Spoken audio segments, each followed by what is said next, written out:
Mobile అన్న మొన్న ఒక మాట అన్నారు, ఫ్యామిలీ ఎంటర్టైనర్స్ చేస్తే ఆడియన్స్ చూడట్లేదు, కొత్తదనం కావాలి అని చెప్పేసి నేను ఇంకా నుంచి romantic films like Arjun Reddy టైప్లో చేసుకుంటే నాకు బాగుంటుంది, ఇంకా ఇవే పాతదనం అయిపోతున్నాయి అని చెప్పేసి కనీసం మేము ఎంత ఎఫర్ట్స్ పెట్టి సినిమాలు తీస్తున్నా, ఇంత డబ్బు ఖర్చు పెట్టి సినిమాలు తీస్తున్నా సినిమాలు చూడట్లేదు మా ఆడియన్స్, ఇంకేం చేస్తే చూస్తారు, సినిమాకి బిగ్ బాస్ లో అంతా సపోర్ట్ చేశారు కదా, మా సినిమా చూడడానికి ఏంటి క్వశ్చన్ మార్క్ అని అడిగారు.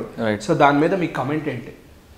తను అడిగిన క్వశ్చన్ వ్యాలిడే, and as an actor and as a producer he has every right to ask that question.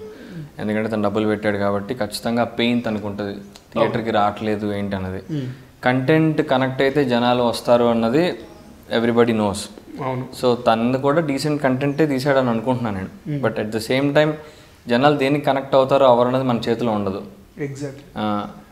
Also ఇంకోటి ఏంటంటే ఇందులో చాలా ఇష్యూస్ ఉన్నాయి, ఒకటని కాదు. తన సినిమా ఆడియన్స్ రాకపోవడమే కాదు, మనం ఓటీటీ వచ్చాక వ్యూయింగ్ ప్యాటర్న్స్ మారిపోయాయి, మన ఇంట్లో కంఫర్టబుల్గా చూస్తున్నాం.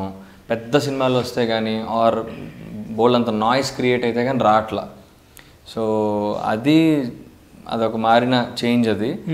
అండ్ జనాల్ని మనం ఆడియన్స్ థియేటర్కి రప్పించాలంటే మనమే ఆఫర్ చేస్తున్నాం as content makers, as film makers, as actors. అదొకటి ఇంపార్టెంట్. సెకండ్లీ థియేటర్ తాలూకు రేట్స్, టికెట్ రేట్స్ అది అఫోర్డబుల్గా ఉంటే ఒక ఫ్యామిలీ వచ్చి చూడడానికి ఇష్టపడతారు. ఇప్పుడు నువ్వు మరి 250 పెట్టేసి ఆర్ ఇంకోటి 400 పెట్టేసి టికెట్ రేట్ కంటే కూడా పాప్కార్న్ రేట్ ఎక్కువైపోతే ఆబ్వియస్లీ ఒక మిడిల్ క్లాస్ ఫ్యామిలీ సినిమాకి వెళ్ళడానికి ఇష్టపడరు.